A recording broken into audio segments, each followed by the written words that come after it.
Assalamu alaikum. I am Dr. Nida Waheed. Today I will discuss infrared rays. That is the part of lecture series of electrotherapy and physical agents. So lecture outline देखें तो हम definition, production, physiological effects, therapeutic effects, uses, indication contraindication सब detail में discuss करेंगे. So let's talk about infrared rays. जब हम infrared rays की बात करें तो ये इलेक्ट्रोमैग्नेटिक रेडिएशन है. As the name shows infrared rays यानी कि रेज होती है, रेडिएशन होती है. कौन सी रेडिएशन होती है? Electromagnetic radiation that is lie in between visible light and microwave radiation.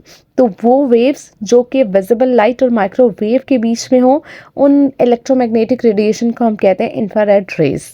इसकी वेवलेंथ आपको याद करनी पड़ेगी. That is in between 750 to 4 lakh nanometre.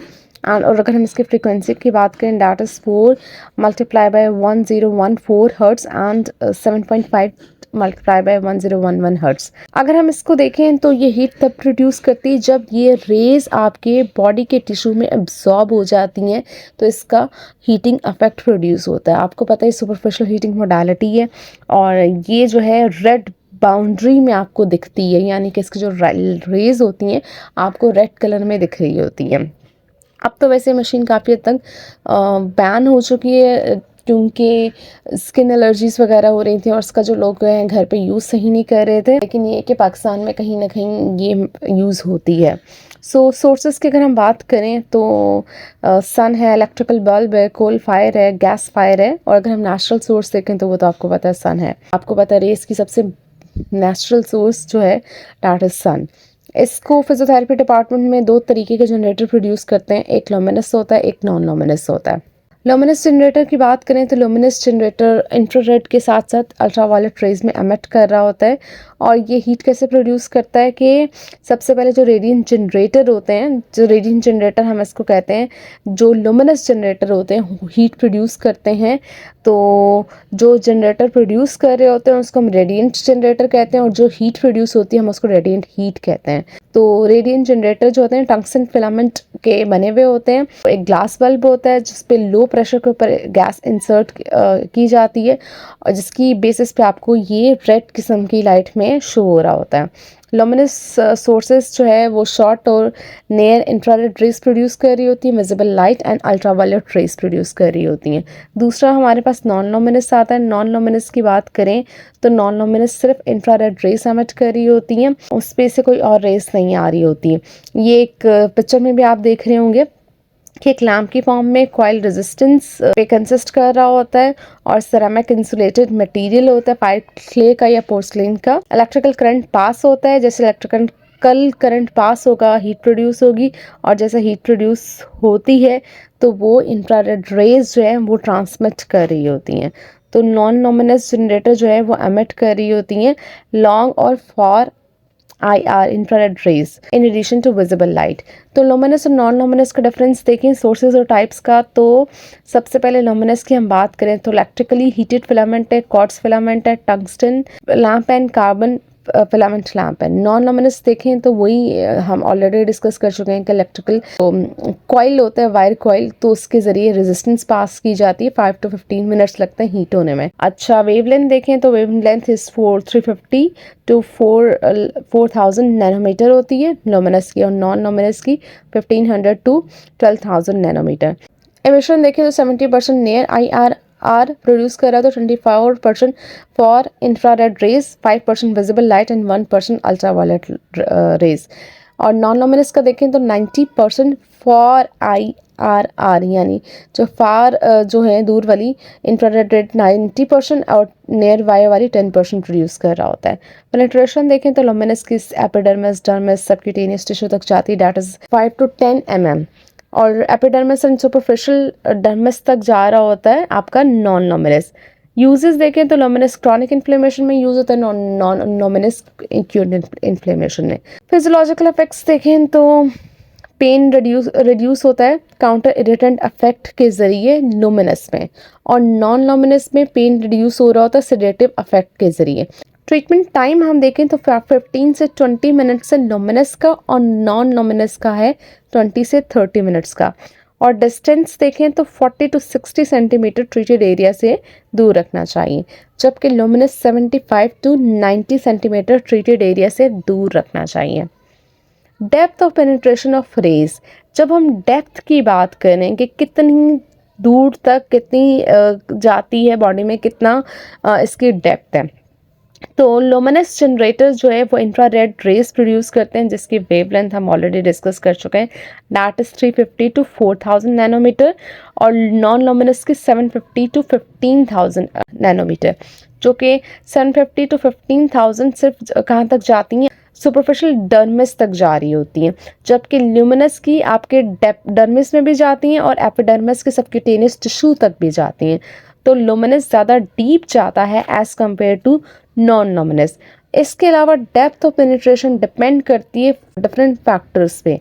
Number 1 factor की बात करें तो जो रेडिएशन है उसकी वेवलेंथ के ऊपर, सेकेंड है नेचर ऑफ मटीरियल के ऊपर, जो भी ऑब्जॉर्ब करने वाला मटेरियल है, स्किन अलग तरीके से ऑब्जॉर्ब करती है, डर्मिस अलग, एपिडर्मिस अलग, इट्स पे भी डिपेंड करता है और एरिया के ऊपर भी डिपेंड कर रहा होता है। देन स्किन स्ट्रक्चर, हर एक का स्किन स्ट्रक्चर होता है डिफरेंट, उसके ऊपर भी डिपेंड करता है।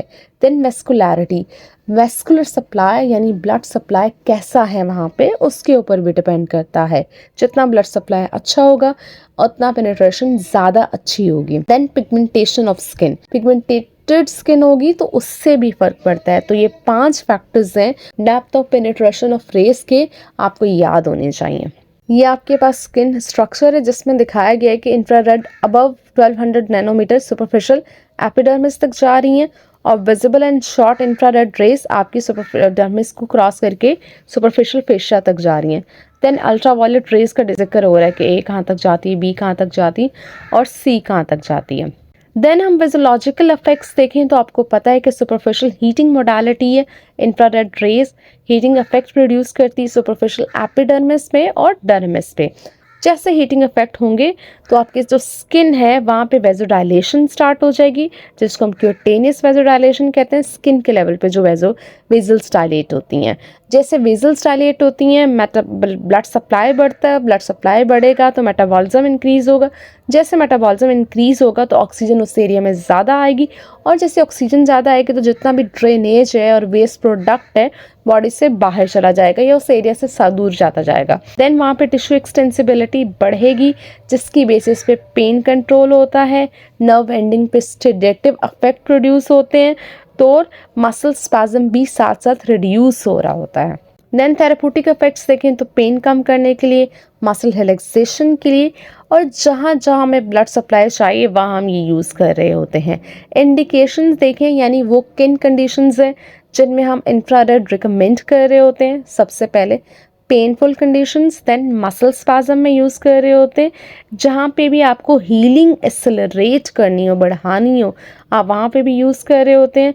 सब एक्यूट और क्रॉनिक इन्फ्लेमेशन में यूज़ कर रहे होते हैं। और स्ट्रेचिंग अगर आप किसी को करवा रहे हैं उससे पहले भी आप यूज़ कर सकते हैं, या आपको मोबिलाइजेशन एक्सरसाइजेस करवानी हो तो उससे पहले भी आप इंफ्रारेड रेस यूज़ करेंगे तो अच्छा इफेक्ट आएगा। जो भी आप स्ट्रेचिंग और मोबिलाइजेशन एक्सरसाइजेस करवाएंगे तो पेशेंट पे ज़्यादा अच्छा रिजल्ट्स आएगा और एक्सरसाइजेस और स्ट्रेचिंग इजीली परफॉर्म हो पाएगी। और कुछ ऐसी कंडीशंस हैं जिसमें आप इंफ्रारेड यूज़ करते हैं, जैसे कि फंगल इन्फेक्शंस, तो ये आपको याद रखना है। हर स्किन कंडीशन में आप इंफ्रारेड रेस यूज़ नहीं करते हैं। देन कॉन्ट्रा इंडिकेशन की बात करें, कॉन्ट्रा इंडिकेशन जिसमें हम बिल्कुल नहीं दे सकते, हाइपरपायरेक्सिया, फीवर हो रहा है उसमें नहीं देंगे, एक्यूट किसी भी कंडीशन में नहीं देंगे, एक्यूट इन्फ्लेमेशन में तो बिल्कुल नहीं देंगे, अगर आपके पेशेंट का ओपन वुंड है उसमें भी नहीं देंगे। एपिलेप्सी के पेशेंट में भी कॉन्ट्रा इंडिकेटेड है, क्योंकि आपको पता है कि अगर हीटिंग अप्लाई की जाए तो सीजर अटैक होने के चांसेस हो सकते हैं। एबनॉर्मल स्किन सेंसेशन, जहाँ पे भी स्किन सेंसेशन एबनॉर्मल हुई हो, पेशेंट को फील नहीं हो रहा है एग्जैक्ट, तो वहाँ पे भी आप अप्लाई नहीं करते, या जहाँ पे भी ब्लड सप्लाई सर्कुलेशन सही से नहीं आ रही है।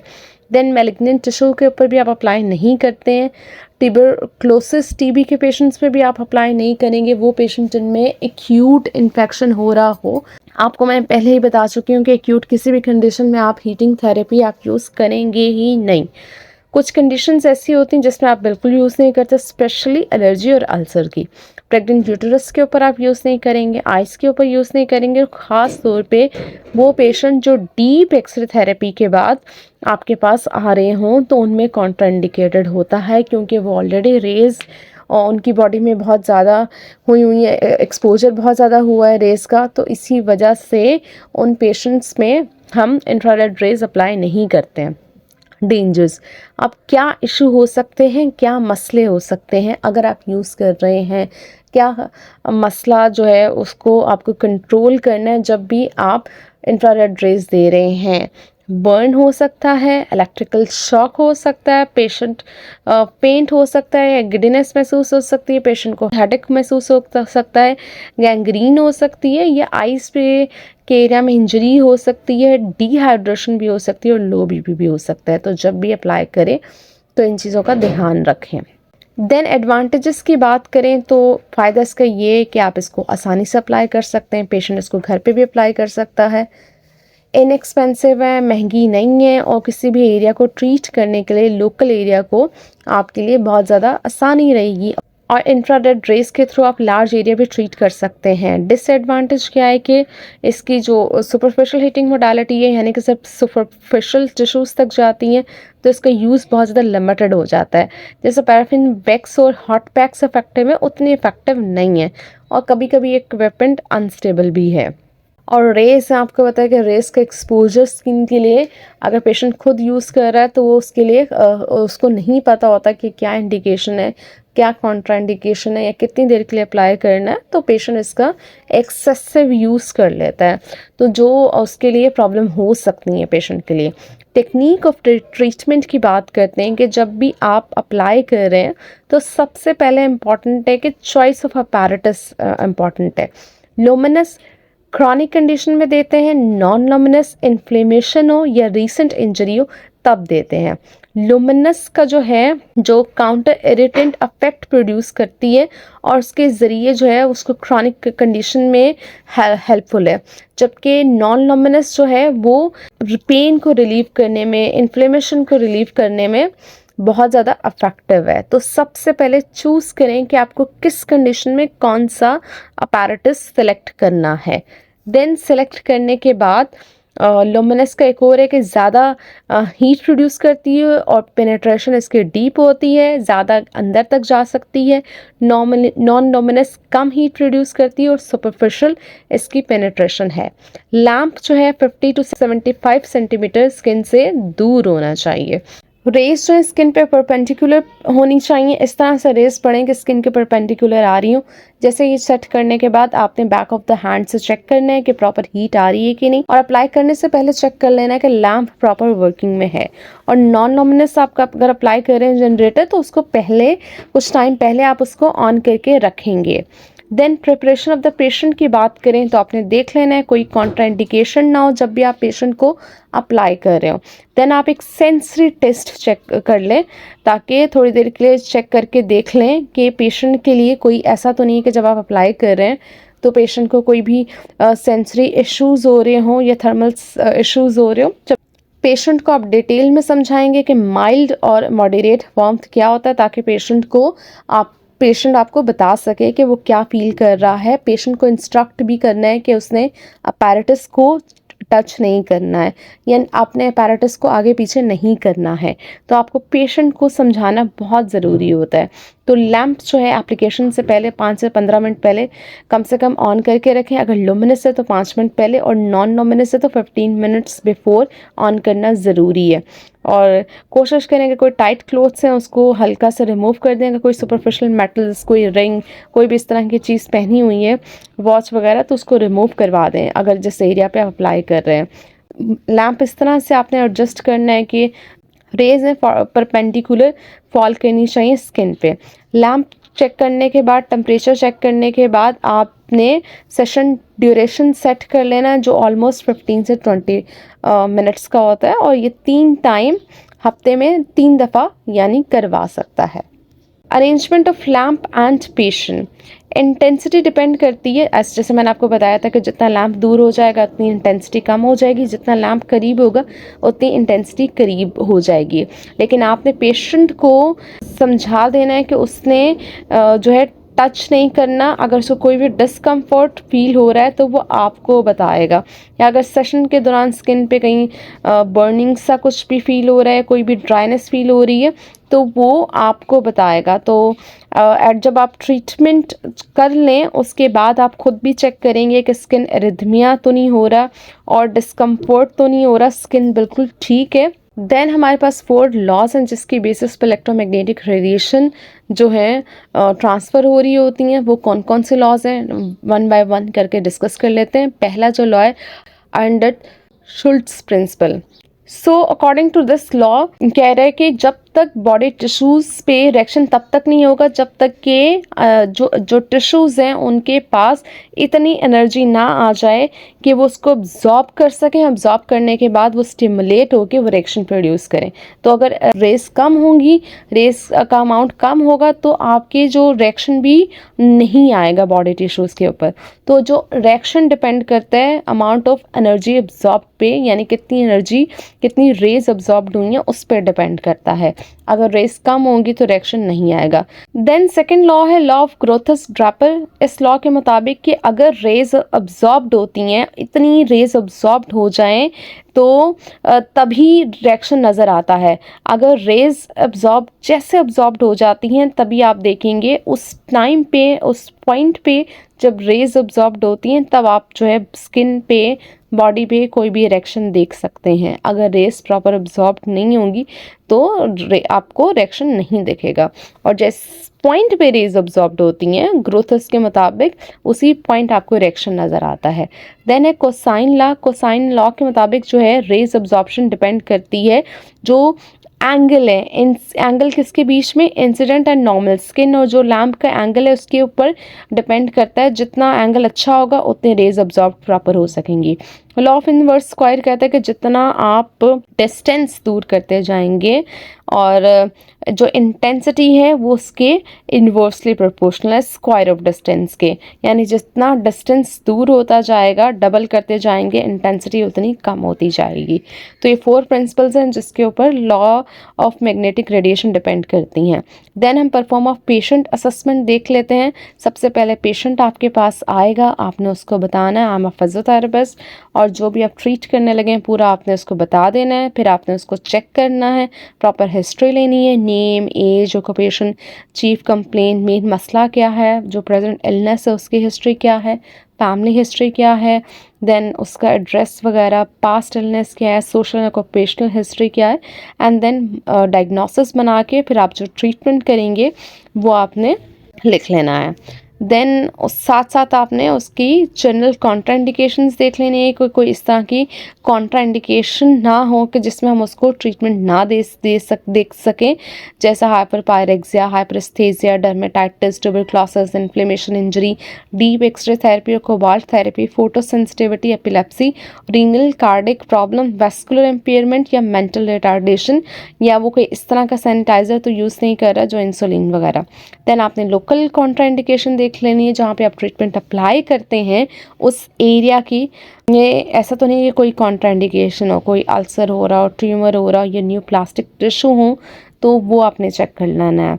देन अपैरेटस आपने प्रिपेयर करना है, अपैरेटस चेक कर लेना है सही हो, उसका एंगल सेट कर लेना है, फिर आपने पेशेंट को बताना है और उसके बाद आपने अपना ट्रीटमेंट स्टार्ट कर देना है। ट्रीटमेंट स्टार्ट करने के बाद आप उसका ड्यूरेशन सेट कर देंगे, ड्यूरेशन के बाद आहिस्ता आहिस्ता आप स्विच ऑफ कर देंगे।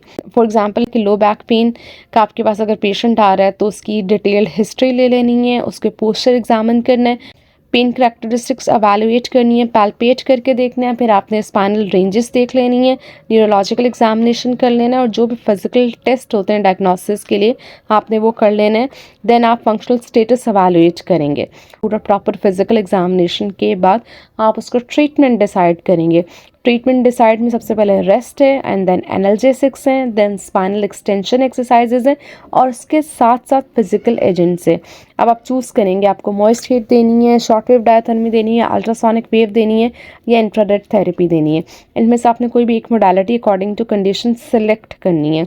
उसके साथ साथ आप स्पाइनल ट्रैक्शन, स्पाइनल सपोर्ट और पोस्चरल करेक्शन भी पेशेंट को बताएंगे। और अब सेलेक्ट कर लिया आपने, इंफ्रारेड रेस थेरेपी आपने उसको देनी है। तो सबसे पहले आप जनरल कॉन्ट्राइंडिकेशन आपने देख ली कि कोई उसको इस तरह का इशू तो नहीं है जो जनरली हो, वो नहीं था। फिर आपने उसका बैक पेन एरिया जो लोकल कॉन्ट्राइंडिकेशन है, बैक पेन पूरा असेस कर लेना है कि बिल्कुल सही है। फिर आपने स्किन टेस्ट कर लेना है सेंसेशन के लिए। वो चेक करने के बाद आपने जो है पेशेंट को आप सेट करेंगे कि आपको सेटिंग में करवाना है या साइड लाइन में करवाना है, जिस पोजीशन में आपका पेशेंट कंफर्टेबल होगा। देन आपने इंफ्रारेड लैंप सेट करना है, डिस्टेंस उसका, और उसके बाद आपने अपना ट्रीटमेंट स्टार्ट कर देना है। अगर एक्यूट कंडीशन होगी तो 10 to 15 मिनट्स है, सब एक्यूट कंडीशन होगी तो 15 से 20 मिनट्स है, और अगर क्रॉनिक कंडीशन होगी तो 20 से 30 मिनट्स तक है। होम इंस्ट्रक्शंस में आप पेशेंट को बता रहे हैं कि फ्लेक्शन स्ट्रेन आपने नहीं करने हैं, वेट लिफ्टिंग आपने नहीं करनी है, और फॉर्म मैट्रेस है तो उस पर आप उसको सोना एडवाइस करेंगे, सेगे मैट्रेस पे नहीं करेंगे, क्योंकि पेशेंट का पोस्चर बहुत ही ज़्यादा इंपॉर्टेंट होता है। अगर आपने थेरेपी दी और उसके बाद अगर उसने वो सारी मूवमेंट की तो पेन दोबारा से एग्रीवेट हो जाएगा और ट्रीटमेंट का कोई फ़ायदा नहीं होगा। तो उसके साथ साथ आपने बताना है कि डूज और डोंट्स क्या हैं। पहले डोंट्स बताने हैं, देन डूज बताने हैं। डूज में स्पाइनल एक्सटेंशन एक्सरसाइजेज जो आपने करवाई है वो बताएंगे, और उसको बोलेंगे टू व्हीलर्स को अवॉइड करें, यानी बाइक वगैरह का सफ़र अगर बैक पेन है तो अवॉइड करें, और अगर बस यूज़ कर रहा है तो फ्रंट या मिडल सीट पे ज़्यादा ट्रैवल करें, और प्रोलॉन्ग स्टैंडिंग को भी अवॉइड करना है, यानी काफ़ी देर के लिए खड़े नहीं होना है। That's all about today's lecture. These are the reference books. If you want to read from the book, you can read. It will be very beneficial for you. If you have any question, any query, you can comment in the comment section. Thank you. Take care. Allah Hafiz.